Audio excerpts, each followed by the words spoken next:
Between my last YouTube Bitcoin video and now, Bitcoin has magically gone down to the levels I specifically discussed. We're going to review that, but what is way more important than that is that Monday, April 4th's daily candle showed an extremely powerful buyback from the Bitcoin bulls. Therefore, this video, I'm not going to give you a lot of downside targets. Instead, I will let you know when things get worrisome. Rather, today we're going to focus on structure, the key things to look out for, and then we're going to review the upside targets that most of the folks who watch my channel already know about. Let's dive in. Let's take a look at Bitcoin price. You ready?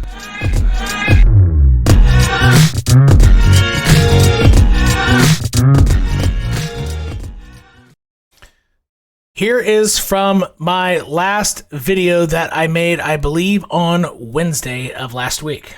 Things that Bitcoin is staring down includes a retest of the monthly 10 EMA, which I have on my chart here, which is white, and its own CME gap fill. Those are the two levels that I said Bitcoin was staring down. Here they are on this chart. That video was made up here.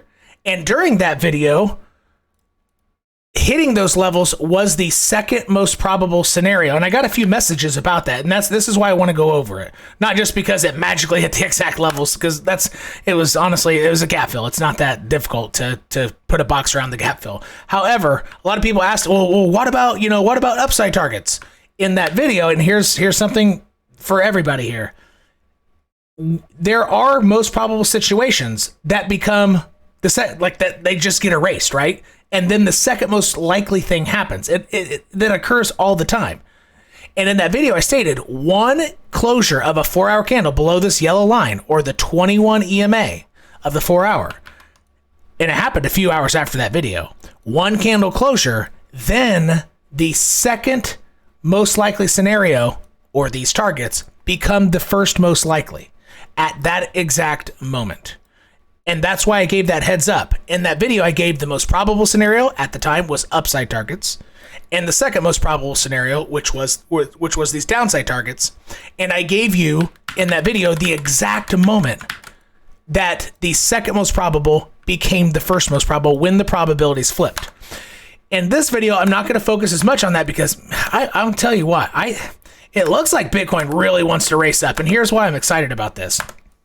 And I will cover my own butt on this and give you levels when you might want to start getting worried and stop being so bullish. But I'm not going to focus on downside targets today. Look at this buyback right here. Let me put back on the monthly 10. After the monthly 10 and the gap was filled, okay, you had a lot of choppiness. Fake out to the downside today, or on Monday, April 4th. This wick here, let me zoom into this. This is a strong buyback. Whenever you see downside movement for most of the day, and then it comes straight back up, and the day's going to close in 12 minutes. This is closing green, folks. This indicates, or in my opinion, it gives a pretty strong likelihood that the next 2 or 3 daily candles are going to close green. I really think that is a pretty strong likelihood at this time. I'm not for sure if I want to go so far as to say 3 in a row, but I would say 2 or 3 daily candles because of what today's candle structure did. I would say that the next 2 or 3 are green, easily. All right. Now, moments where things start turning around and you can start scratching your head and say, things aren't looking as good, is if Bitcoin closes even a 1-hour candle below, I would say, these two candles, the bottom of their bodies right here, around 45,800. 45,800. That is your warning shot number 1. Or honestly, that is your warning shot. And that would probably have Bitcoin, 1-hour closure below there. Bitcoin's probably going to come back to the monthly 10, back to this white line easily, if not start exploring down farther. But that is your warning sign. If this begins to happen, then I'll make another YouTube video covering that. But I want you all to know that's your warning shot. And that should, I guess, invalidate the upper targets and the bullishness from this video. And I want to cover that first. And now we're going to go over all the bullishness. All right. At least I covered that first. You can't say I didn't tell you when things start turning around. Just like in the last video, I let you know it's statistically probable that upside is getting ready to happen right now. But this is the exact condition and when that becomes not the first most probable, right? Okay. All right. But here, I think the first and second most probable scenarios are to the upside. I really do think that's what's happening. Now, you just saw the bullishness of the daily candle on Bitcoin, but now let's go to the weekly on Ethereum. Okay? Let's take off these EMAs.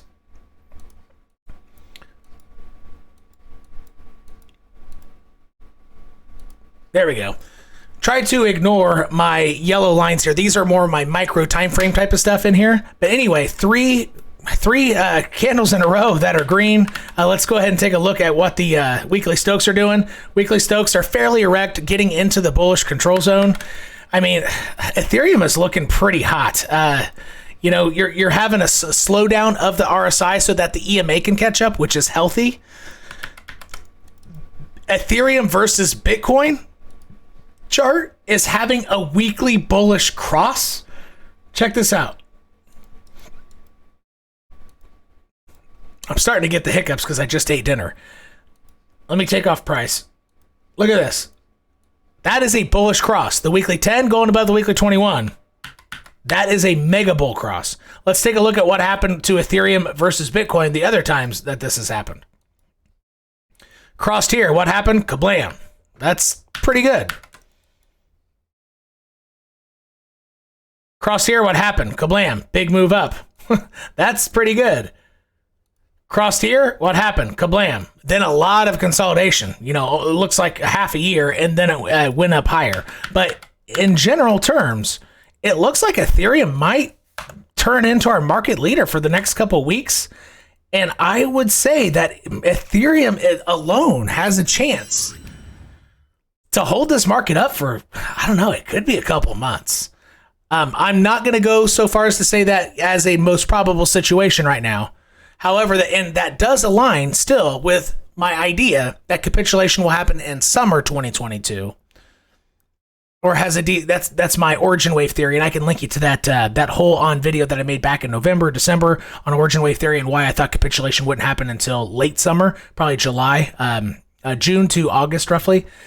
But Ethereum, because of this, does have the chance to really let the market take a rip up, and so the targets for Ethereum, and I know this is a Bitcoin video, but I think Ethereum is going to potentially pull up Bitcoin. All right, this is the Ethereum versus Bitcoin chart. I mean, it looks like this week or next. I mean, Ethereum could easily hit 38.22, and that would align with Bitcoin. It's honestly the same line on the macro tilted range that I use and I post all about on Twitter. And again, if you don't follow me on Twitter, make sure you do, at cosasverdes with the number 2. And if you want to link up with me and have video voice chats up to 8 days a week, you can go ahead and check out the Discord community. That's within the description section of all my videos. And if online communities are not your thing, but you want exclusive content above and beyond what I offer on YouTube, hit the join button that's right below this video. Another video will pop up describing your options to you. That level that I just gave for Ethereum aligns with Bitcoin hitting the 50 to 52K area. This tilted macro range line right there aligns with 52K. Could it take 2 to 3 weeks for it to get there? Sure. But, I mean, it really looks like Ethereum is about ready to race up. And if Ethereum races up, folks, Ethereum sometimes passes the baton, you know, like in a race where you have a relay race where 4 people, you know, run a whole lap around. It's a 1,600 meter relay race. All right. Well, in cryptocurrency, it's typically just 2 people running. And it's almost as if in those 4 laps, Bitcoin runs 3 laps and Ethereum runs 1. Well, Bitcoin has just run its 3 laps, and I think it just passed the baton to Ethereum.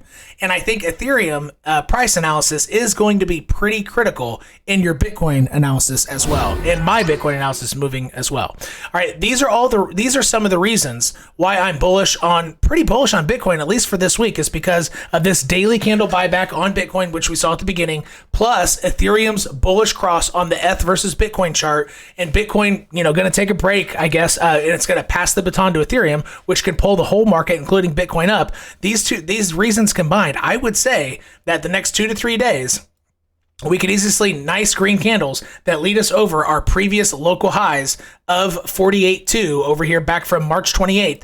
And that would start, perhaps a couple red days here and there. But then over the next week and a half, 10 days, I could see 50 to 52K being hit fairly easily with all those ideas combined. Now, from a structural standpoint, something I mentioned in the video before my last is that there is a micro, that makes a lot of sense to me, a micro trading channel, so a micro time frame trading channel that goes back to roughly March 11th, okay? Bitcoin traded in this channel, got above it, looked like it was going to get freaky bullish there for a minute, fell back below it, hit my targets, came back into it, used it as resistance and I gave a lot of Discord updates here saying, we're getting ready to have a pullback. And exactly at the very beginning of the week, it's going to pull back. It actually came up $400 shy of my target. My target was right there, and 44,700 came up about $380 shy of my target from all my Discord alerts that I gave almost exactly pinpointing right here on that. Let's see here. It was the second to the last hour of the day. Right here, I was giving those alerts right there saying Bitcoin is going to pull back rather soon. For the to essentially create a wick for the beginning of a green week, which, I mean, if you look at this, there you go. Wick down, now it's flipped green so far, right? Anyway, but what I said from the video prior is that with this micro trading channel, it's as if Bitcoin was in a party. This is a house party. It left the party. There are typically only a couple ways that Bitcoin, when it's bullish, interacts with the previous party it was having. Either it uses the bottom, and look how easy. You could set this up on your chart. Look, go back to March 13th and just connect the lows. This is really, connect the first two lows, actually these three lows, okay? Look, 1, 2, 3. That's it. And then it connects with these tops here, okay, from April 3rd. That's connect these three dots. And that's the main line you need, because there are only two ways bullishly that Bitcoin can interact with it. Either it uses the bottom as resistance and continues going sideways until it then, charges up, and this is way out of play by then. It could go sideways. Bitcoin could turn into a stable coin, right? Assuming it stays strong, it could easily turn into a stable coin for bullish situations. Obviously, it could get rejected and come straight down, right? That could happen too. But in bullish situations, there are typically only two ways it resolves itself. It can often turn into a stable coin and then come up as this line is way out of play, or just hitting the targets anyway, even if it were to be resistance, or Bitcoin can rejoin the party. And really, you only need one line, because if Bitcoin gets over the bottom line, then that means it rejoins the party. And with the idea that from the larger time frames, from the daily and the weekly on Ethereum and the daily on Bitcoin looking very bullish, it looks like Bitcoin's going to go back to the party. It really does look like that. And again, at the beginning of this video, I gave you the exact level of when you should start getting a little worried about, upside targets might not be the best thing right now to be looking at. I should start discovering lower down price targets. Well, until that 1 hour candle closes below the level I gave you at the beginning, this is what I'm focusing on. I think Bitcoin has a strong chance of not only getting back into this party, but potentially hitting the top line here. And the top line connects to our target of 52K. Roughly in 4 days. So 4.5 days. And that would align with Bitcoin hitting it this week. I mean, I think that might be my most probable scenario right now. I would hate to say that high up. That's a pretty big jump. Let's see that. Gosh, it's 12% over 4 days. Honestly, that's what I'm feeling right now. And I think there's darn good reason to think. And really, the bulk of that reason is Ethereum. It has that bullish cross, plus all the weekly candles are looking solid. I think Ethereum's going to pull everything up. And I think that right now, that's our most probable scenario. Let me show you the second most probable scenario. I think that 48.9, if I take off the tilted range and I put on the flat range, there is a lot of resistance. Let me zoom out so you can see what the hell we're talking about here. Let's go to an 8-hour chart.